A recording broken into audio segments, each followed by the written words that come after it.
All right, Mike. I think yeah. Let's go ahead and get I started. think we're good. Right, and then we'll keep rolling. Hopefully, you guys can hear me okay. If there's any issue, just let me know, Mike, and I'll speak up or something like that. Yeah, we'll do. So, good evening and good morning to some of you. Good afternoon, to the rest of you, to all on the call here. And I just want to start off by saying thank you. Thank you for taking the time to be here. Thank you for caring enough to listen. Thank you for being brave enough to hear Oh, no, the no, I'm truth of not hearing things. anything. We're going to try and be respectful of your time and your attention on this Friday evening and keep the Zoom call to about an hour. This is a series. This is the first of a series of 2 to 3 Zoom calls focused around the crisis of abuse in our fellowship in India. And we'll start this one here focused specifically on like the foundational sort of advocacy from my parents, and I'll kind of introduce them here as we go. So just as a brief introduction, my name is Arun Mohan. This is my wife, Chelsea. That's my mother-in-law, Beth Bolter, behind us. We have 3 children. We live in North Carolina in the United States. And both Chelsea and I have grown up in this fellowship, as have our respective families before we were married to each other. I was born and raised in India and then came over to the United States. So it's been especially heartbreaking to see that this crisis of abuse, whether it's child sexual abuse, or power abuse, goes beyond the United States to India and several other places globally where the fellowship exists. I think as I was thinking about this particular sort of meeting this evening, it brings to mind a parallel to the city of Jerusalem in Nehemiah's day, where our fellowship has, instead of being a refuge, has become a reproach Why is to it so just on many, and it's really sad. So occasionally today, goes to someone else? today it was shared with me some of the latest information of the number of individuals with credible allegations against them, and I'm telling you, it's worthy of weeping. I believe we now have over 600 individuals with credible allegations against them in our fellowship. Now think about how many victims that could be. I'll let you use whatever victim per perp statistic you want to use, and whatever you use, the number is absolutely awful. And what's even sadder is that if the events of this year had not unfolded the way it has, with certain concerned and courageous individuals providing a safe pathway for reporting the truth of things, we'd still be blind to how severe and devastating things really are. And so I wanted to share with you that particular notion before we get started, because I believe the first step to healing is to admit that there is indeed a problem, and we have a problem. It's not just here in the U.S., it's everywhere our fellowship is. There's an ongoing CSA, SA, and a power abuse, which is spiritual robbery in our fellowship. And the ministry is woefully incapable of managing through this crisis, especially given that almost half the perps are within the ministry themselves. So, all of us need to have the faith and courage to acknowledge the issue at hand, and especially if we expect the Lord to help us through it. And I think this is one of the first steps there, at least for the crisis in India. And so for this call, like I said before, I'll be interviewing my parents, Hema and Mohan, who are actively advocating for change with firsthand knowledge of the ongoing crisis of abuse in the Indian fellowship and ministry. And the 2 calls after this will likely have victims or their advocates themselves on the call if they feel safe enough to share. So those will be the next few calls to come after this one. Now, there'll be no Q&A on this call or the ability to ask questions, just out of respect for being focused on sharing the message. And but there will be a follow-up email that will be sent to all here. And that email, feel free to respond with questions, and certainly that'll be where we can gather a lot of the questions and answer it either via email or on the next call itself.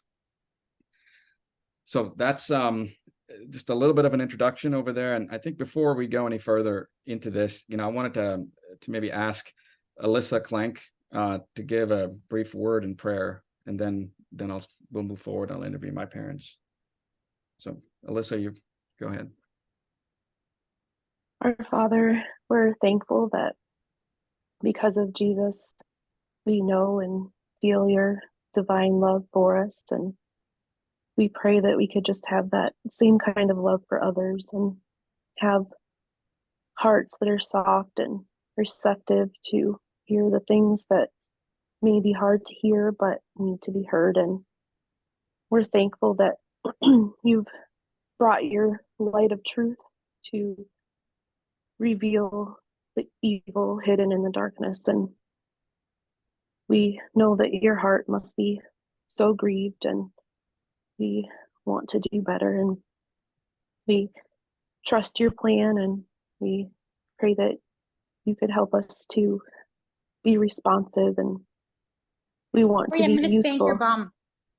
instruments in your hands, and that we wouldn't impede your great work, but we could be useful. And we're so thankful that you know the depths of every heart and the secret parts, and that you can be a comfort to those who are suffering and in pain. And we're thankful that you hear every cry.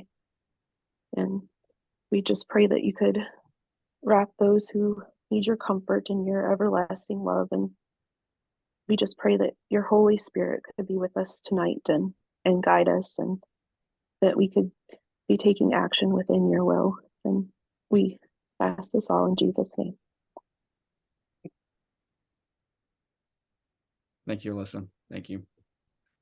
So I guess now, Mom and Dad, I think you're off of mute. And just, would you maybe introduce yourselves to several on the call over here, maybe with some of the background that relates to you being part of this fellowship and your home? Yeah, hello. My name is Mohan. I am from Bangalore, India. And regarding my background, my grandmother was the first one who heard the gospel in the 1920s in Bangalore. And she professed. And but later on, she contacted my mother almost some 40 years later. And when my mother became a widow, and she sent these two workers to our place in about 200 miles from Bangalore. And my mother listened to them, and she was quite taken up with the simplicity of the way. And my parents have been attending many churches. My father was a Lutheran, my mother was Presbyterian. They went through many churches. And for her, this seemed just right fit. So she professed. And my family had nine siblings, and none of them professed because they felt that this is not right for them. It was not, we could say, not tasteful enough for them. So I was the only one who professed. I professed because I felt that I like the simplicity of this way, the dedication of the workers to spread the gospel, even though they had no formal theological training, and trying to follow the guidelines Jesus set. That was the trying to make it work in the 20th century. So I like that. And of course, I never believed in all the extra biblical traditions that are imposed on this church. And anyway, when my wife professed, I told her that these are like club rules. Any club has got certain rules, and you want to be in the club, you have to follow it. No questions asked.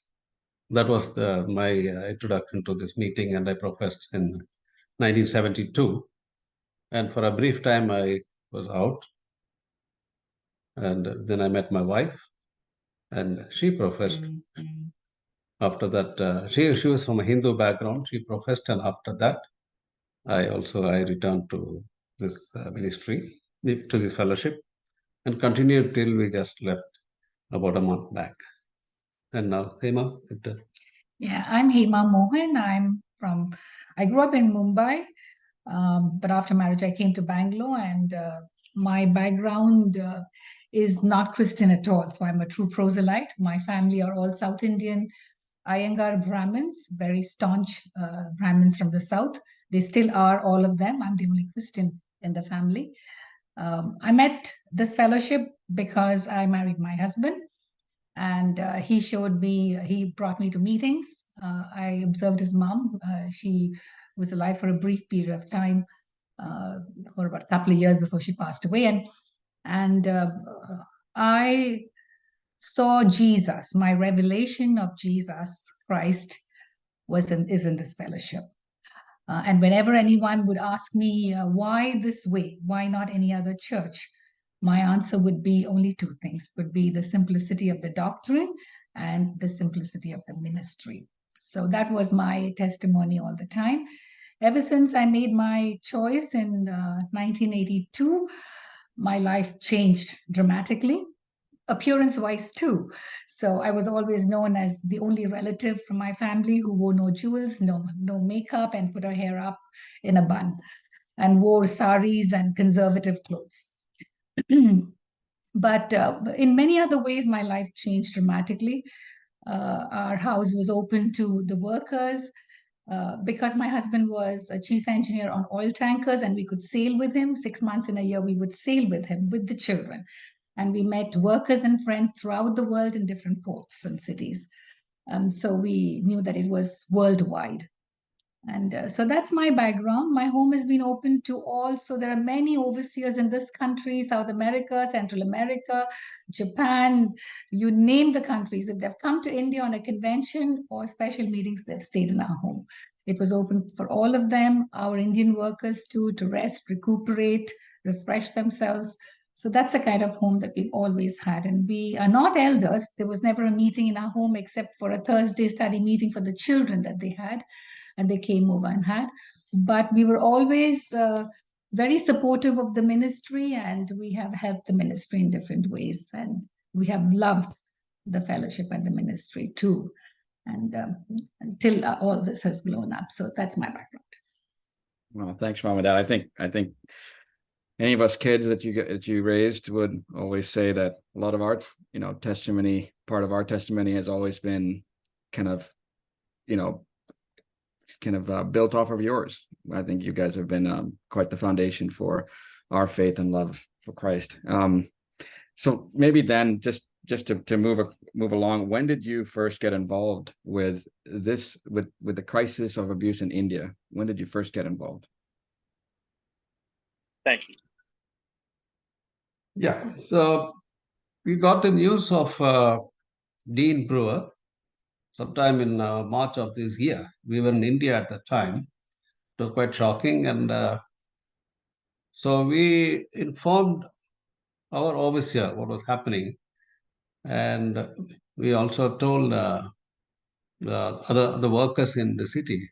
My cousin Suri Raju is also a worker and also Ranjini. So I called up Suri and I asked him, because he was in Washington State. So I asked him, do you know this person? He said he didn't know, but he knew about the other allegation against the other worker who was there. Anyway, so he didn't. It was quite a shock for him too. And this is whatever happened. I told him. I told our overseer Prabhakar that this is what is happening. This case like that.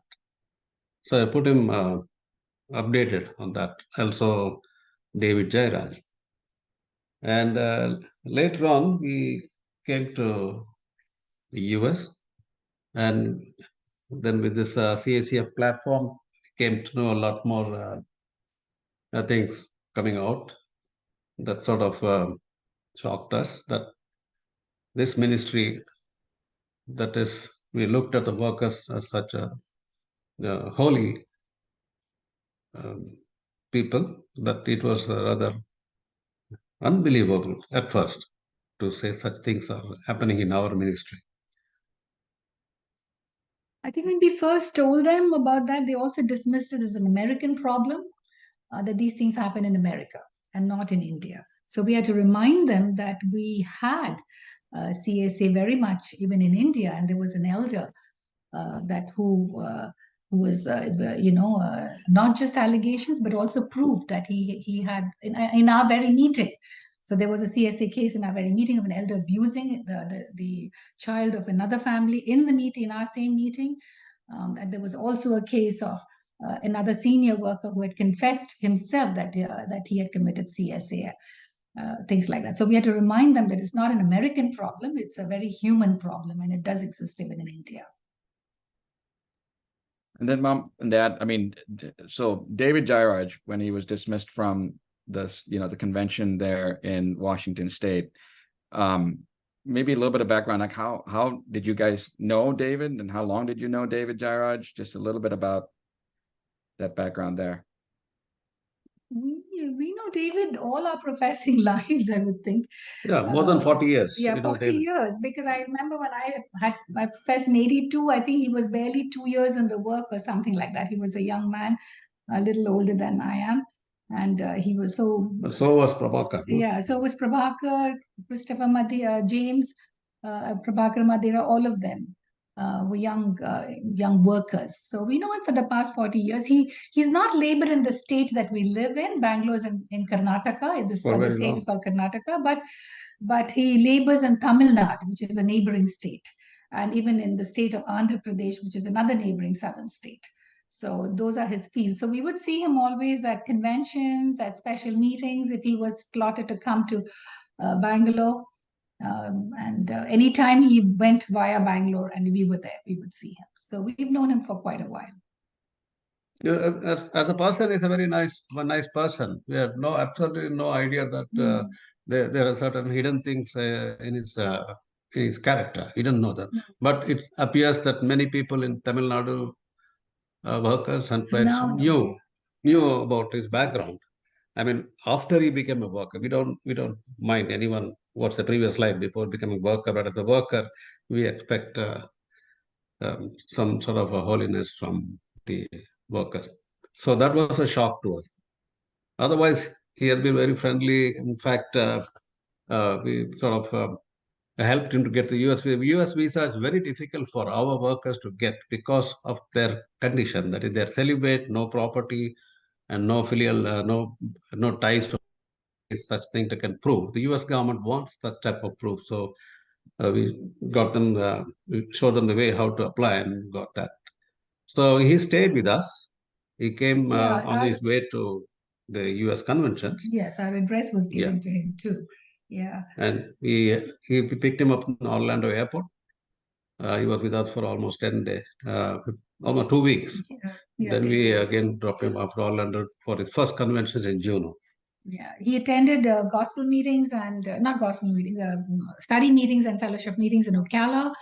We took him on a trip to Tennessee to see our other 2 children and our grandchildren there. How did we come to know of it, right? You asked us, how did we come to know of David's allegations in the US? Yeah, but before we go there, though, I mean, I think one thing that I think you had mentioned to me before was, of the case in India where the elder and also that senior worker who admitted to CSA, the workers who presided over that whole situation were David. Yes, were Prabhakar, the overseer, right. David Jairaj, and Saju Abraham. Saju is a designated helper of Prabhakar Madhira. So the surprise and the shock, the same I think, to learn that David had his own allegations was quite upsetting. So, but yes, Mom. Then after that, I mean, so how did you hear of the allegation against David, and what did you hear? What did you do once you heard of that? We first saw it in the morning when we woke up, and both our daughter and Chelsea, both of them sent messages that were up already on Facebook on the Wings of Truth and also on the Mighty app. And so we read that and we were pretty shocked about it. We couldn't believe that it is the same David Jairaj that we know. So I think Dad texted him and I texted him at once on WhatsApp. What is this we hear? Just respond, please. Let us know what we're hearing. Is it true or what is it all about? And so then you got in touch with him too, right? So I was, then we got this message that was on the 10th of July, the morning. And we heard, and then I tried to contact David. I couldn't get him. Then I realized that because his phone won't work, the US cell phone range. So we only contacted on WhatsApp. So I left a message, and a couple of hours later, he called me. I thought he was in the airport. That's how he got the WhatsApp. But he said, no, he was staying with a friend, one Phyllis Standall in Seattle. And they were supposed to drop him at the airport. And that was in the afternoon time. So I asked him, what is this I hear about you? He said, yeah, I heard that these allegations against me, they told me. I think it was what's his name? The two brother workers. Daryl Dolan asked two brother workers to inquire with him. Terry Wells. Terry Wells and one more. And one more worker. So they asked him that there are these, say, allegations against you and unconfirmed report of CSA. What have you got to say? He would not respond. He neither confirmed nor denied. Nothing he said, and he just said, "Okay, I don't want to say anything about it." So I told David on the phone, "Why didn't you say something? If you just say nothing, that means it proves that you're guilty. You got to say something." For that, he said that no, it doesn't matter. It looks like they wanted to send me out. Let me go to India. Let my overseer decide about it. I'm not going to say anything here. That was his response. And so I told him, "Do you know who made this allegation? Do you know what's it about?" He said, "I don't know, but I think I suspect someone who would have mentioned this." That is what he said. And then later on, I sent him a WhatsApp message while he was on the flight, which he saw after he landed in Bangalore, telling that even the CSA against him was confirmed. I have never heard anything from him. Instead, he sent a message to the all Indian staff and friends saying that someone from India. Yeah, he sent a message saying that sorry to share the following news with you. Someone from India has made an allegations about my conduct. So I am returning to India. God willing, I'll reach Bangalore on Friday the 11th night. This is the message that he sent to all the staff in India and also elders. That's only so nobody knew what was happening there. Why? He never explained what was the reason. And then after that, 10 days later, I sent him a WhatsApp message asking for an update. I told him what happened, David. He replied in an email, and let me read that email to you. So, Dad, before you go there, Mom and Dad, you knew David for so long, right? Yeah. This was surprising. This was shocking. So what did you do? What did you do to verify that these allegations against David were indeed credible? Yeah, because it was so incredible. Even though we knew there was an investigator that was involved, her name was Cynthia Lyles, but because we knew David for so long and nothing had popped up before on the radar earlier, we were pretty shocked. So what we did was, Daryl Dolan is related to us through marriage because he's married. He's our son-in-law's uncle. So we asked we asked our daughter to send an email to him, to which he replied. And he said, because she was also confused, and she said, "Please explain." So he explained in that email that he said that Cynthia had first received reports of SA and CSA allegations against this worker from India, and David Gerard's name was mentioned. So she at once informed the convention grounds owner and the overseer at that convention. And then they separately, each one, that is Daryl Dolan and the convention grounds owner, made separate calls to separate people whom they knew from India and in India to confirm these allegations, and they verified them. So when we heard that, then we understood that it is indeed serious, because then there are like more than 3 calls that is involved in verifying his allegations. So, but even then, it was so incredible that we decided that okay, we would also make some calls to India to find out that was it true, did people know about this and things like that. But before that, because we were an established family in India, with some prior known cases of CSA and SA even in our own meeting, we decided to call up Cynthia Lyles as a group, as a family. And at our meeting, we discussed with Cynthia Lyle the ways to find out. How do you investigate and find out, so that we can make some calls ourselves to verify. And so we learned of that investigative process that she follows, and that gave us some confidence to further investigate and verify things. So one, it was that. Then we directly made some direct contacts, and we spoke to quite a few people, a minimum of 5 to 6 people, with at different places, but all in the same state of Tamil Nadu. And not only were the 2 allegations that came across David Jairaj's way in the beginning, not only were they verified, but to our horror, there were 2 more that we learned of. And one was a prolonged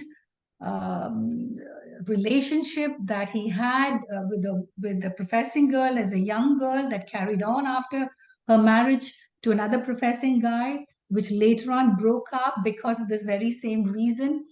And then the other was an inappropriate touching of a young girl who was then 20 years old, quite a few years back.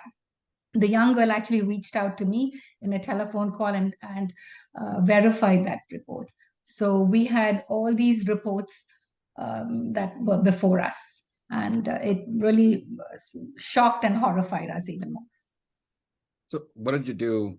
I guess now with all of that information suddenly coming your way, what did you do next? I wrote a very strong email to Prabhakar Madira, Darrell Dolan, and Lyle Schultz. So, and just for people to understand, why Lyle Schultz? Yeah, so I wrote here, I said, dear Prabhakar Madira, Why Lyle Schultz? and Lyle Schultz, because Lyle Schultz is like the de facto overseer in India. Right. He's not in India. He had to leave India because of his visa problems. He overstayed his visa, and therefore he couldn't stay in India.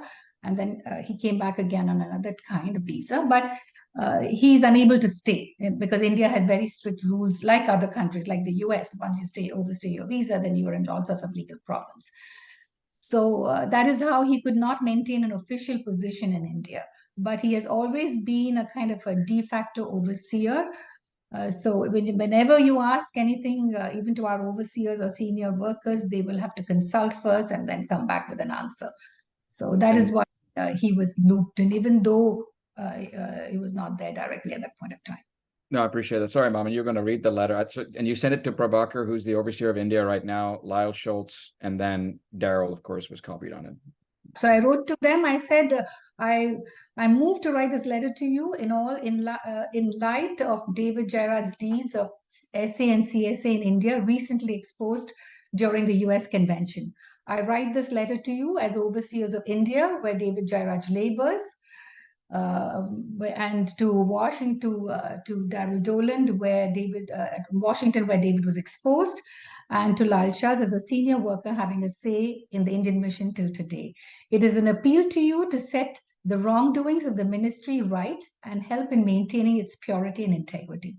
Mohan and I have been bringing cases of CSA and SA in India to the notice of the ministry for a long time now. Around 1992, we appealed on behalf of the victim's family, who were elders from Coimbatore, regarding CSA committed by a worker with their 17-year-old son. We spoke to Bill Lester, the overseer at that time, and Lyle Schultz, a senior worker and Bill's confidant. We were told that the ministry would side with the worker. Err on the mercy side was the reason given to us. It resulted in the entire family leaving the fellowship. After several years had passed, and the wife died, God moved the man's heart to return to meetings and offer for the work. It is a grace and meekness in him that has allowed God to perform such a miracle. That particular person is still in the work today. In 2018, we brought the case against an elder who was an elder in our meeting. He abused the daughter of another family when she was 9 years old for a period of almost 3 years. At the time of reporting, she was 25 years. They had informed you, Prabhakar, and Sajju Abraham, and some others in the church. None of them responded. They finally brought it to our notice and appealed for help. We at once came to you, Prabhakar, David Jairaj, and Sajju Abraham at the Bangalore camp and urged you to take immediate steps to remove the elder from the place of responsibility and inform all. Our concern was protecting the victim, protecting the church from further abusive acts, and preserving the integrity of the ministry by advising you to set things straight. We are glad that the elder was removed, but when you failed to inform the Bangalore church and young families of the reason, we personally informed those in our meetings. In our disclosure, we heard personally from one more victim of this elder and another earlier case. Upon our recent visit to India, we found him in our meeting, fully reinstated and partaking of the emblems. He's also attending gospel meetings, special meetings, and conventions. We are horrified that you have housed visiting workers from other countries for special meetings in June this year, that is 2023, in his home, as well as a Wednesday meeting, in spite of him being a pedophile. We had brought notice to your notice regarding another senior worker who confessed his CSA deeds to us. We have insisted that although he has acknowledged his acts and is repentant, he cannot be allowed to remain as a worker. We have sent you several strong messages through email and WhatsApp regarding our feelings. We hear he's not in the work now. However, there has been no email from you to either of us or to the church in India clearly stating the reason for his stepping down or his removal. What is appalling to us is the fact that we brought both the CSA cases of Banu and the other senior worker to the same three workers, which is David Jairaj, Sajju Abraham, and yourself, Prabhakar, one of whom stands today as verified allegations of CSA and SA against him. That is David Jairaj. We know for a fact that there was first a report from India of SA with adult women in India, then a confirming of CSA also in addition to SA from another source in India. We had no prior knowledge at all of David's misdeeds in India. They had been so well concealed and covered up. A few days back, apart from the two cases reported, another of David's SA victims has reached out to me. So now I can personally verify for one incident of SA against David. Prabhakar, you and Sajju have been the Jairaj's companions at different times. Considering that both the reporting and the confirmation of the allegations are from India, it is unthinkable that you and Sajju would be unaware of his action. I believe Lyle Schultz, who has been in an advisory position, would have been aware of them too. Earlier this year, we had kept you updated of the events unfolding in the US regarding SA and CSA and the tough guidelines being implemented. I am surprised that in spite of the updates, you have allowed David Jairaj to attend the US conventions. Recently, we have been made aware of another senior worker and his CSA deeds. Therefore, it becomes our duty to inform you. It is our understanding that the victim's family has personally approached you, Prabhakar, to take the required action. In the light of this, we feel the worker should step down from the ministry. Mohan and I have opened our home to friends and workers from all over the world since 1982 because we love our way of worship and hold the ministry in high esteem. We have helped the ministry in many ways. Both our addresses and those of our children in the US have been given to you to be presented to the US immigration on arrival. This is the level of trust we have placed on you. We have a great love for God's kingdom and his ministry. However, we are against a systematic cover-up and concealment of CSA and SA, both in the church and in the ministry. Our fight since 1992 is indicative of that. Mohan and I urge you to come clean of all activities and knowledge of CSA and SA in both the church and the ministry in India and take the needed steps to purge this ugliness. Not to do so would result in a loss of trust in the ministry. It would also destroy the church. Respectfully and with love for God's kingdom, Hema Mohan. And I had written this on August 17th. So just barely a week after David Jairaj he left on July. So in August 17th, I wrote this letter because of emails going back and forth. His reply. And Sorry, to which I'm muted. Yeah, so I think it's prudent to probably share the response of Prabhakar as well back to you. he wrote rather stilted email. He said that he tried to tell us that the first case with the sister worker was a different reason, but we know it wasn't because both of us sat before him and Lyle and Bill and spoke about it. So he said that we can't revisit things that are already dealt in the past to the satisfaction of a few people. And then regarding the other senior worker who confessed to CSA, he said it was at the request of the family of the victim that he should not be removed from the work. Besides this, he confessed it and did not deny the sin and asked the family for pardon. Because of his sincerity and uprightness, we could not put him out of the work. Regarding the elder, he said he is back in meetings because several friends in Bangalore and other places were pleading that we should consider him again and allow him in the fold. We approached the parents of the victim and presented the matter. And the mother said that she had some reservations, but she would stand by any decision we take on his return to meetings. The mother said that was not what she said. Then he said that he said that India and USA conditions are not the same, and our considered response might seem inadequate in the US. It may not be the way you wanted it or the American way of doing things, but we believe we were led by God. Then he said regarding the names that you have mentioned, especially with the other senior worker whom we found out had allegations of CSA, and the family had appealed to him. He said, you said someone had talked to me. That is your opinion, as no one till today has talked to me. But that was not true. And he said also, so far, Daryl Dolan has not given us any details that we asked for of what information they have verified in so short a time. Then he also said, solution to present problems are not removing every worker we think is a sinner, but to wait on God and make sure the wicked ones are removed. So that is what was his reply to me, to the points that I shared with him. So okay, so just to fast forward then a little bit further, Alan Mitchell from Australia and Wayne Dean from New Zealand were sent to India shortly thereafter to investigate all of these allegations, right, and things that were brought forward. Maybe you could shed a bit of light, Mom and Dad, on how that happened, that they were sent to India. Just before that, after 10 days of David leaving US, I sent him a message by WhatsApp. I told him, it's over 10 days since you left US. I'm rather disappointed in you in that you have not come out with any explanation on the allegations against you. You have said the overseer, Prabhakar, will deal with it.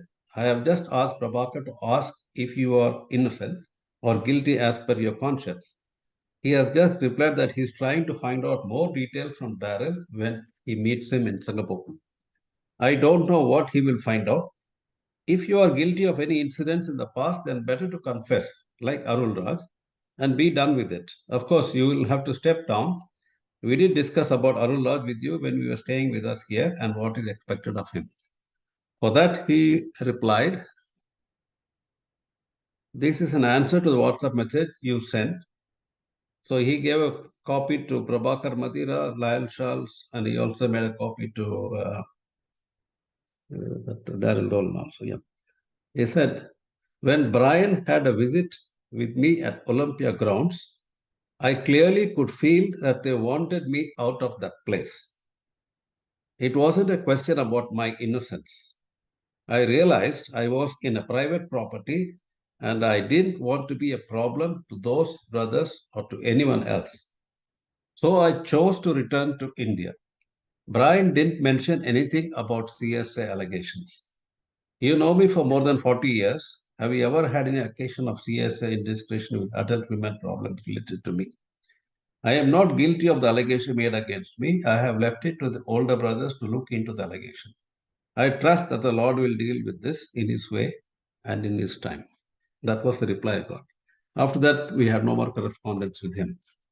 So then, after that, what happened was this, we got information that Daryl Dolan would be going to Singapore to attend overseers meeting there. And so, where was that? Well, okay. Yeah. Yeah, just a moment. Okay.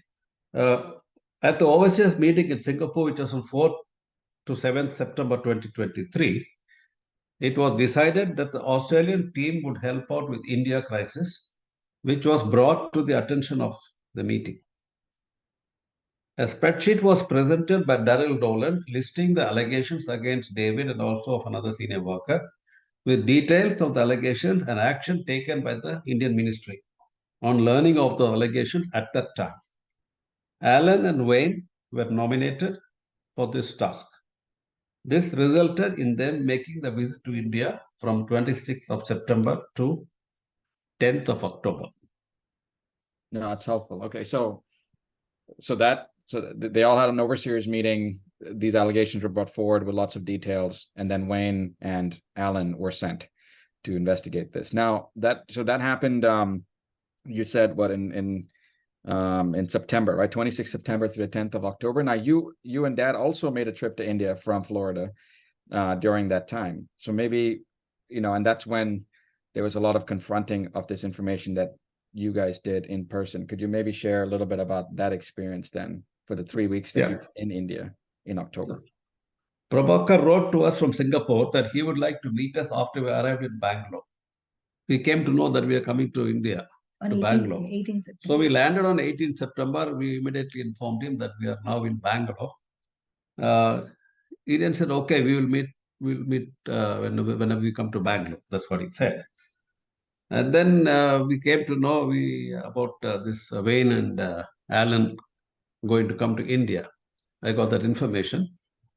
So I wrote to them, asking them to visit us also. And if whatever help they want, we are ready to give. And Alan replied saying that they will be arriving on the 26th and we could meet up.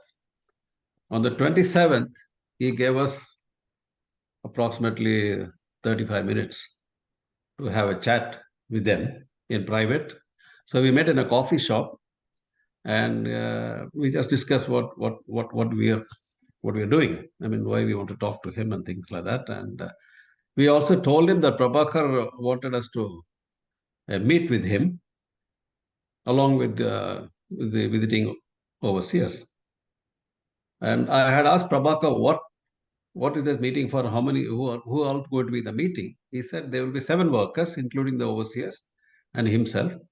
And there will be Winston, who was the owner of the property, and just 2 of us. It sounded like an inquisition for me, that both of us will be interviewed like that. So I asked Alan, can we not call, it's not just our issue. Prabhakar mentioned that we want to discuss the issues that you have raised. So I told Alan, it is not just our issues, it is the issues of the church. So it is right that all members of the church, whoever, or at least elders, should all be present when this meeting takes place to know what is happening. So Alan agreed. He said, yes, you call as many people as possible. So I told Prabhakar, this is what we want to do. Like right in your fur. Hello. Go ahead. Yeah. Go ahead, Yeah. So he agreed for us to call. And so we called the elders of Bangalore Church. There were 3 elders. Yeah, we made it also particular to call a Telugu elder because when David Jairaj went back, he knew that the English-speaking meetings would have known of his acts. So he was very clever. He stayed in Bangalore in a flat, in an apartment, and then he attended the Telugu meetings, that is, meetings in a local vernacular language, because people generally think that, they don't know much, or they are of a different socio-economic background, and so it would be easy just to go there. And was terrible because they might have been 2 generations like that, but now they are really very well educated, and the elder of that meeting has about 10 grandkids. So David Jairaj, with these allegations, chose to go for a couple of meetings that entire week there. So we made sure that we called that elder too.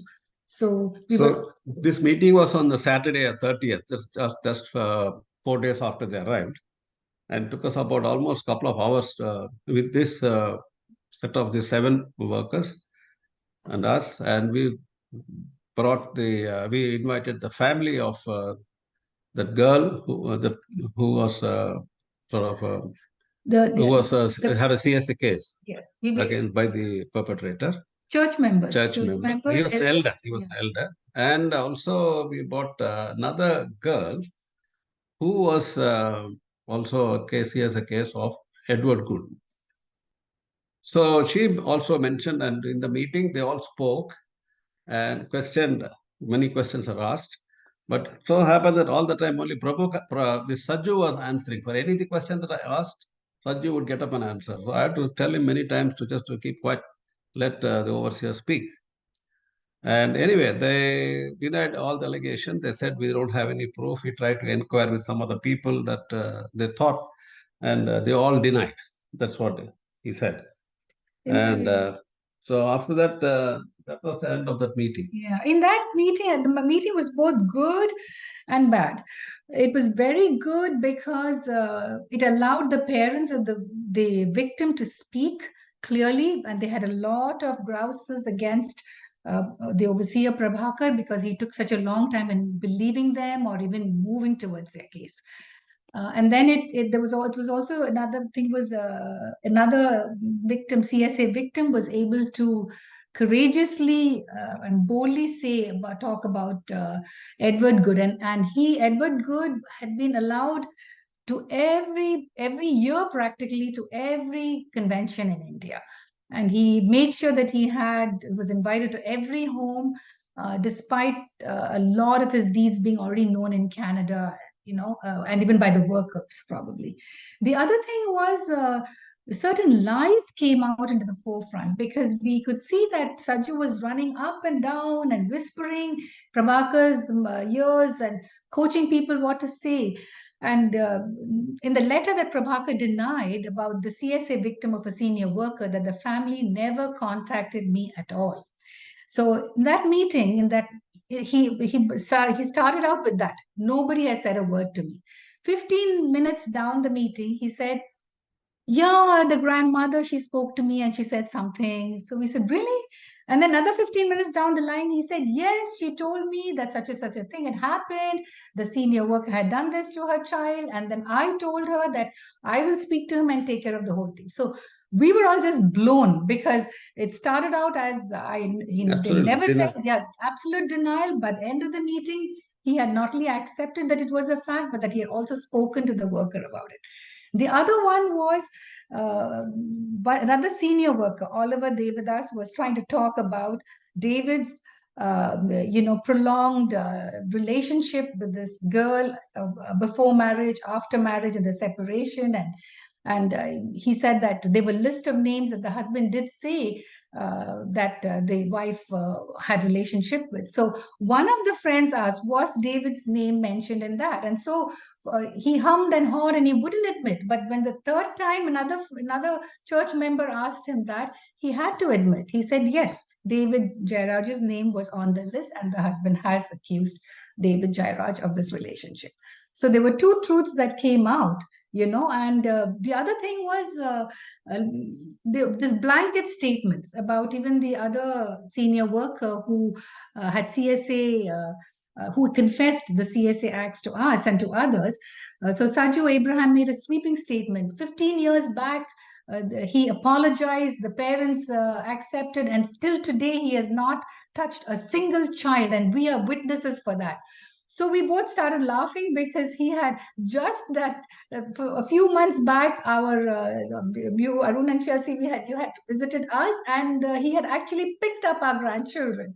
So there were a lot of blanket statements that were thrown around, and even with another allegation of David Jairaj with the cleaning lady at the camp, he said, oh, the overseer then saw to it, and it was all sorted out, so that's a closed case. So it was those kind of blanket statements that really threw us off, and also this running up and down to sit and coach people and tell people what to do. So we were very disappointed at that meeting. For one reason was that we were very disappointed because of the attitude of the senior workers, their apathy, and utter disregard to truth. Yes. So that sort of that was established. Established that time to move on. And then Mohan spoke after the meeting. He told Prabhakar, no? Did you tell Prabhakar? Yeah, after the meeting, I told Prabhakar that you have very clearly displayed your lack of leadership qualities. You are asking Sajju and you are allowing Sajju to speak. Whenever we question you, he is getting up and talking. So, and you had no way you could control him. So you had you have to pick up or pull up on your leadership qualities. Yeah, and I also sent him a strong WhatsApp message saying that it was, we wished you had spoken as an overseer and not allowed Saju to run the show, because it was so apparent that he was lying all the time. And when whatever you said, he was contradicting, or when he said something, you were saying something else. And so it was very apparent. So that was the meeting that we had there. And then Mom and Dad, where did Wayne and Alan, where did they end up going, after that? Because that was that first pretty large meeting, and then what happened? Yeah, so we had also most of the witnesses, victims are all in Coimbatore And Tamil Nadu, and in Tamil the Nadu. state of Tamil Nadu. So we had told them that you should make it a point to go and visit, talk to people you come on an investigative mission. You should talk to people in this city. But they never went there. Instead, they from Bangalore, they went to another city called Hyderabad, and where there was no case, known cases that were there In the regarding entire David. state, Anything. yeah. At least nothing was come up in the open there. So they spent almost 4 days there, just having study meeting, gospel meeting, Bible study, whatever that is there. And then they pushed off to Vijayawada, where they met with David Jairaj and also with Prabhakar's younger brother, who is also in the work and who I believe is also signatory to the NGO. Anyway, so nothing happened there. They just went through that. Then from then they about a couple of days in that place, Vijayawada. Then they returned to Chennai, where they spent a day or a Sunday. They conducted fellowship and gospel meetings there, and they were back after a week back in Bangalore. So in the Bangalore, basically that no other interviews were done, and it seems they spoke to some people. Anyway, so we never got a chance to speak to them again until when they were on their way back, leaving Bangalore. So I had asked Wayne if it's possible, try to drop in and visit us. And he agreed. And on the way to the airport, we picked him up near the airport, and we had dinner with them. Gave them dinner. Yeah. In that week that they were away in Hyderabad, we heard reports that there were 2 workers, senior workers, but that were sent out.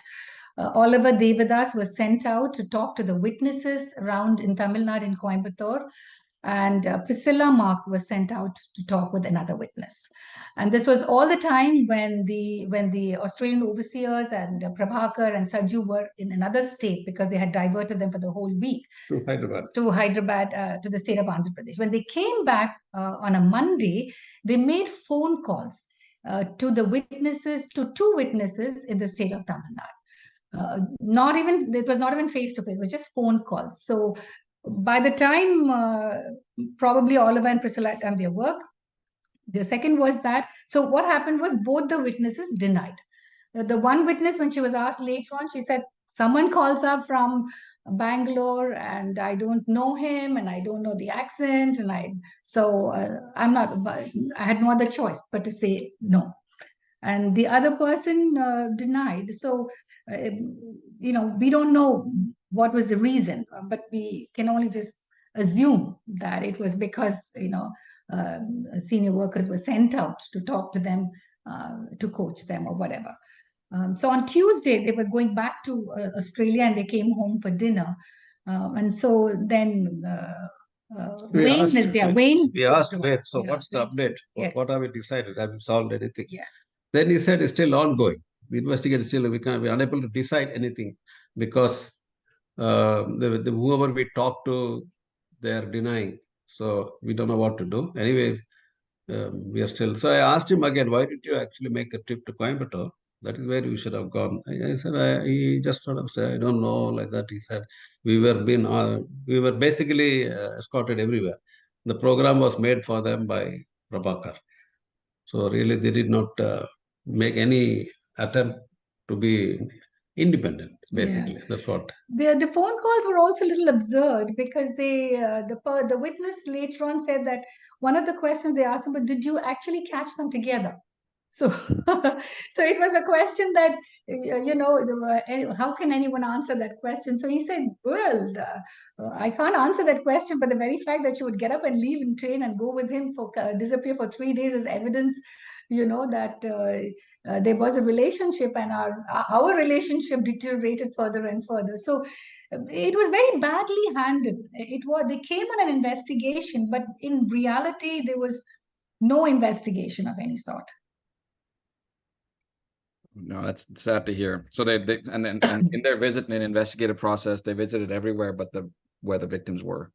Exactly. And there are at least 4 to 5 people that they can talk. The number is as many as that.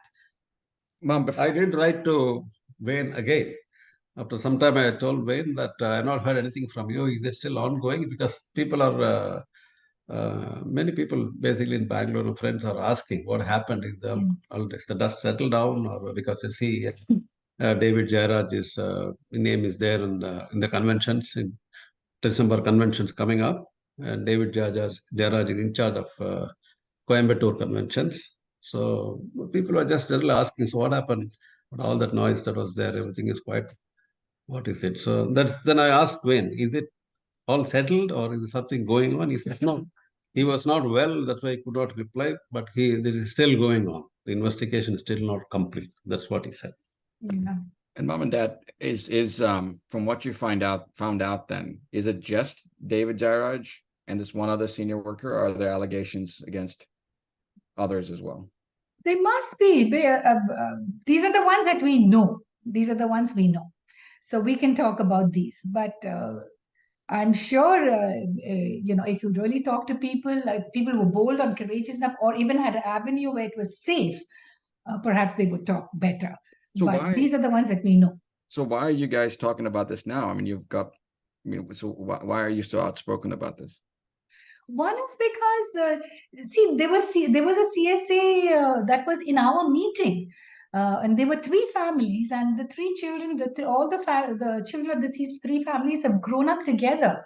So it was shocking for us that we never knew something was happening under our nose like this. So that just not the act of CSA, but the repercussions, the kind of feeling it leaves with the victim, with the people around, with the parents, even with people who are sitting in the meeting is tremendous. So you can't get away from that what you experience and what you feel. So one was that, and the other one is sorry. Somebody another allegation against senior worker. Yeah, there are some, yeah. But and then the other one, yeah. So this is the main thing. The other one is people in the church, all of us are innocent. A lot of things have been covered up and concealed, so well concealed that even like in the US, Dean Brewer's case blew up, and there were people who knew him for probably 60 years, and cases of other workers. So what I'm going to say is that, like, even when so much is covered up and concealed, we feel deceived, we are duped. So when something blows up and we're unawares, a lot of people probably will not believe it. I had somebody come and tell me, oh, come on, Hema, the whole of Tamil Nadu knew it. Don't tell me you didn't know. But we honestly didn't know, because we are in a different state altogether. So that is what is upsetting and angers me, is that when workers conceal and cover up, they are making fools out of us. And that is not good. That means you have such a lot of contempt for us, and that is something that I feel is not right at all. And so that's another reason why we must that we want to speak out, Dad and I. So where does that leave you guys now? Well, we made us go on. We can say. Hopefully that the people and workers in India would become bolder, and we have that courage to call a spade a spade. That's what we would like to see, and try to sort of be in touch with some of the workers. And as you know, Jairaj, he left the work.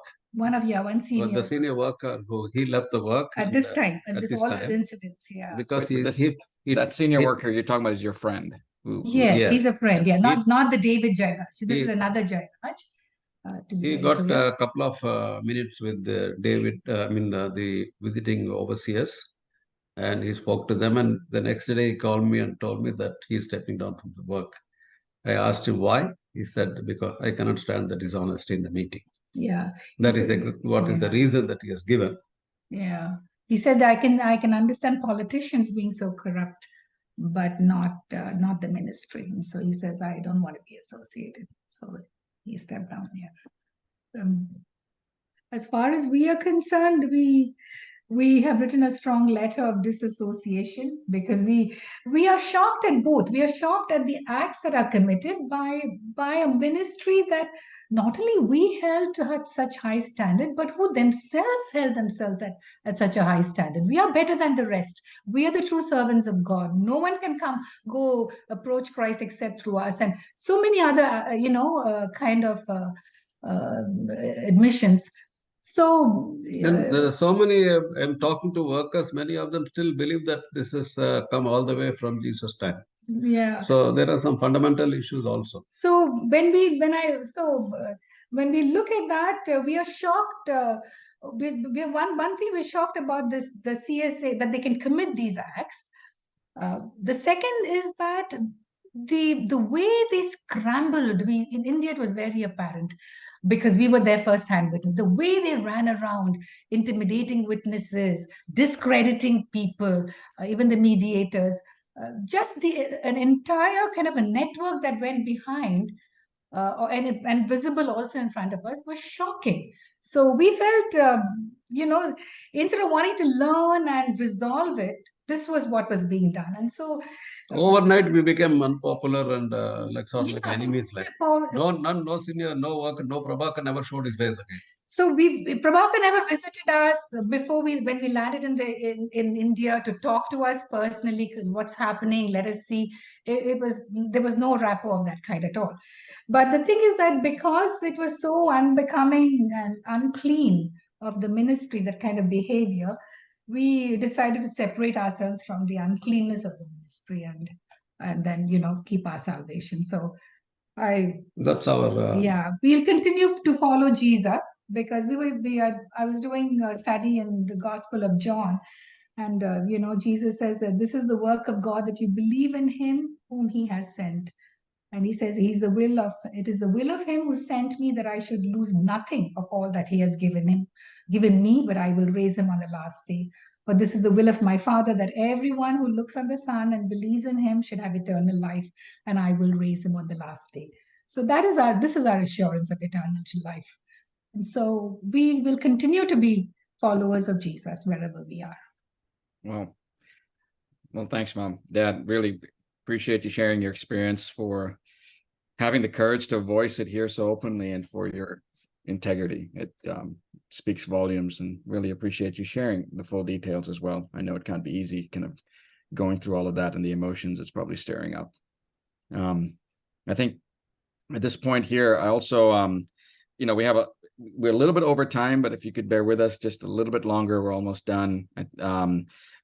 Michael Ford from Haines, Alaska. I think, Michael, if you're still on, hopefully you are, was going to, share some of his thoughts as well, just in closing of this particular call. So, Michael, are you on? I can't see you if you are. I am. The power went out, but I found power on the other side of town, so we're good there.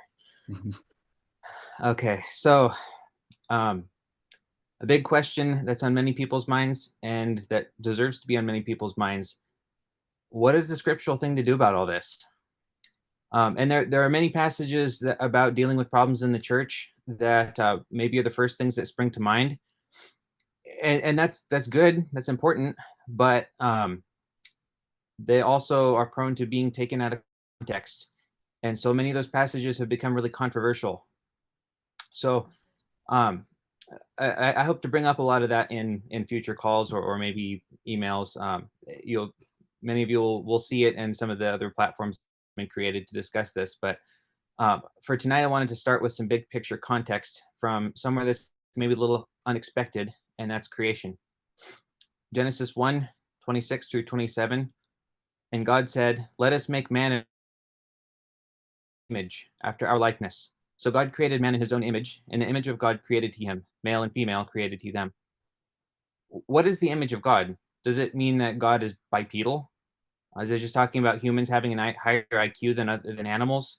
Or is it humanity's capacity to imagine, to envision, and to create? What's this talking about? Those are some things that are part of our Western cultural background, at least in the US. And some of those things might be true, or at least partly true, but they're missing the point of what the image is talking about in scriptural terms. Here's another passage about images of God, and we're going to come away with a very, very different initial reaction. Exodus 20:3-5. Thou shalt have no other gods before me. Thou shalt not make unto thee any graven image, or any likeness of anything that is in heaven above, that is in the earth beneath, or that is in the water under the earth. Thou shalt not bow down thyself to them, or serve them, for I, the Lord thy God, am a jealous God. Hold on a minute. Isn't this passage about idols? Well, partly. Idolatry is a quid pro quo bargaining with the spirit, trading worship for supernatural favors. And in the New Testament, Paul talks about how that's actually an analog to covetousness. Idolatry often involves an image, but we're just talking about images here. God is refusing to accept an image that is made by our hands. Why? In part because he's already made an image for himself. God, who the universe cannot contain, has made man in his image and desires to dwell within the hearts of humanity as his temple, his own body. I know this breaks a lot of our modern 21st century brains. Is this saying that man is the image of God in the same way that a statue of Zeus is the image of Zeus? Does God receive the respect or the disrespect that we show to the creature that he made in his image? But that exact idea is all over the New Testament. Here's what James has to say. James 3:8-10. But the tongue can no man tame. It is an unruly evil, full of deadly poison. Therewith bless we God, even the Father, and therewith curse we man, which are made after the similitude of God. Out of the same mouth proceedeth blessings and cursings. My brethren, these things ought not so to be. Or here's John, 1 John 3:10. In this the children of God are manifest, and the children of the devil. Whosoever doeth not righteousness is not of God, neither he that loveth not his brother. 1 John 3:16-18. Hereby perceive we the love of God, because he laid down his life for us, and we ought to lay down our lives for the brethren. Whoso hath this world's good, and seeth his brother have need, and shutteth up his bowels of compassion from him, how dwelleth the love of God in him? My little children, let us not love in word, neither in tongue, but in deed and in truth. 1 John 4:20. If a man say, I love God, and hateth his brother, he is a liar. For he that loveth not his brother whom he hath seen, how can he love God whom he hath not seen?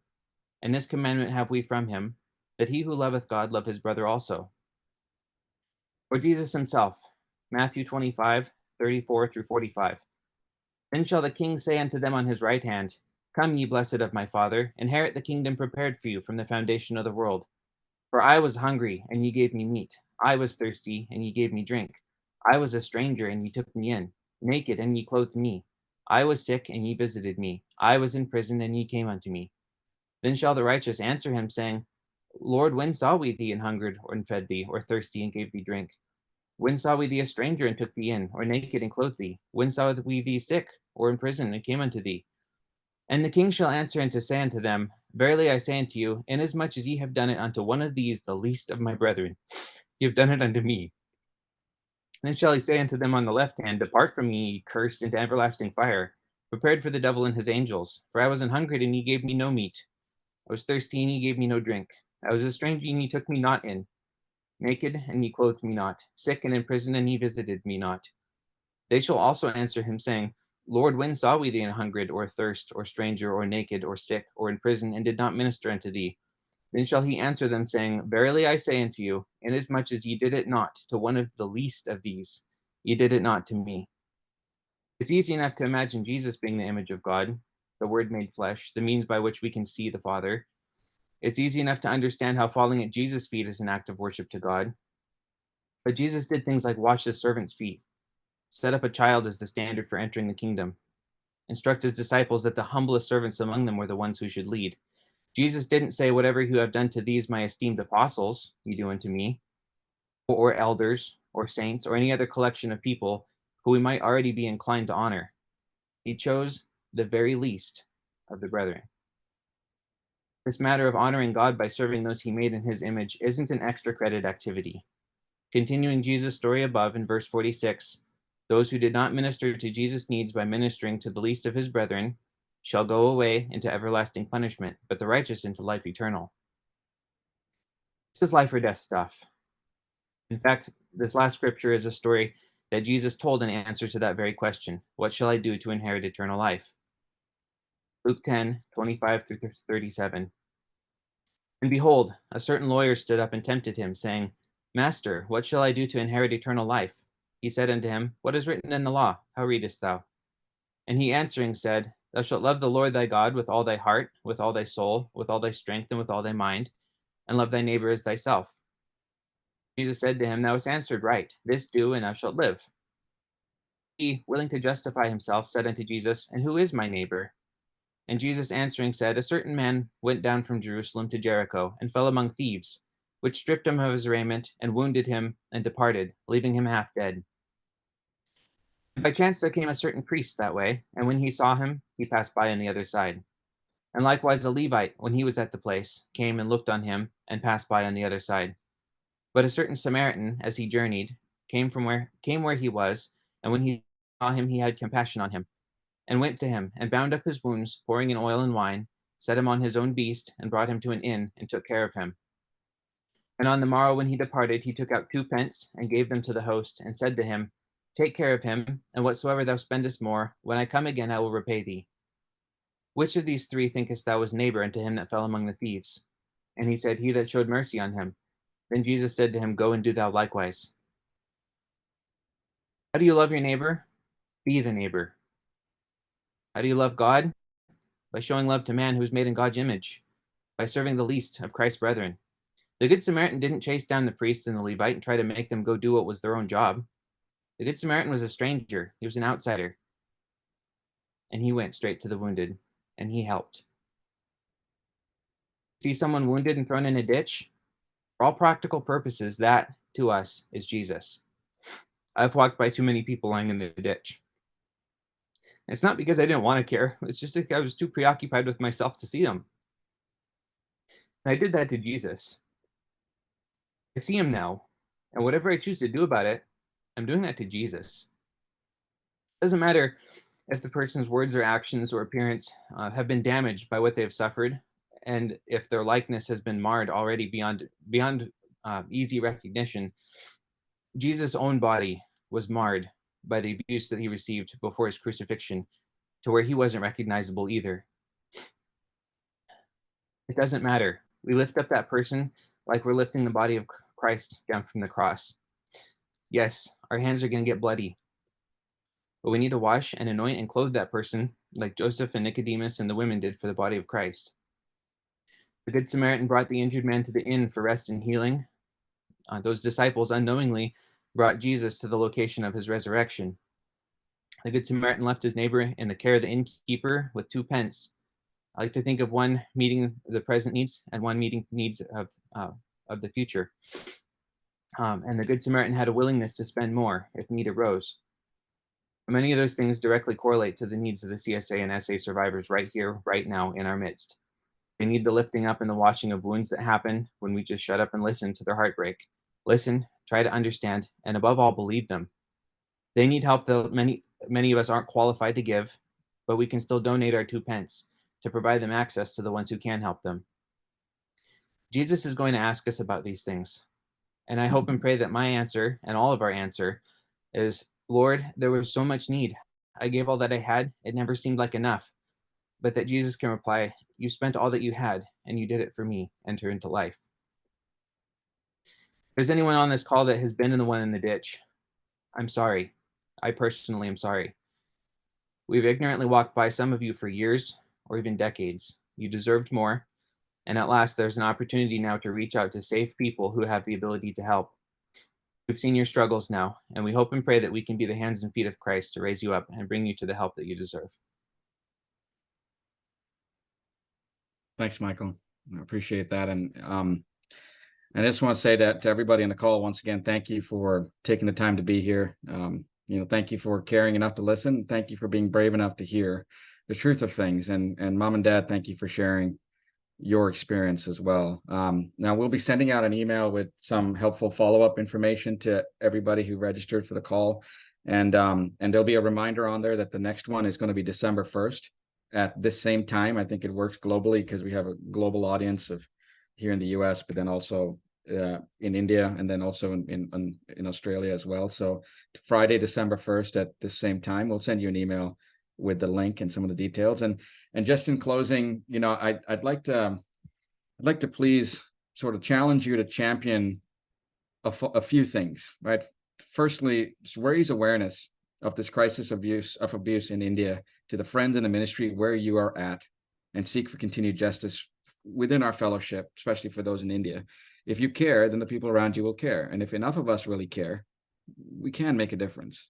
I think the second thing is ask for a third party to investigate the crisis of abuse in India and remove the biases that are there, the incompetence, in the investigative process that's ongoing by some of the ministry, and that third party will expose the truth of things, and if it'll kind of prove true what is real. This is the way to identify the root cause and really start to bind the wounds and remedy the situation. And finally, just in closing, please stay engaged and stay encouraged. I do believe that if we're brave enough to confront the truth, that the Lord will provide and the Lord will help the truth prevail. So I appreciate everybody's time. I really do. And especially on a Friday, there's so many other, Saturday for some of you, there's so many things you could be doing, but you chose to be here and you chose to care, and really appreciate that very much. And we'll be in touch through an email. Submit your questions if there's other things that you have heard today that you'd like to have answers to.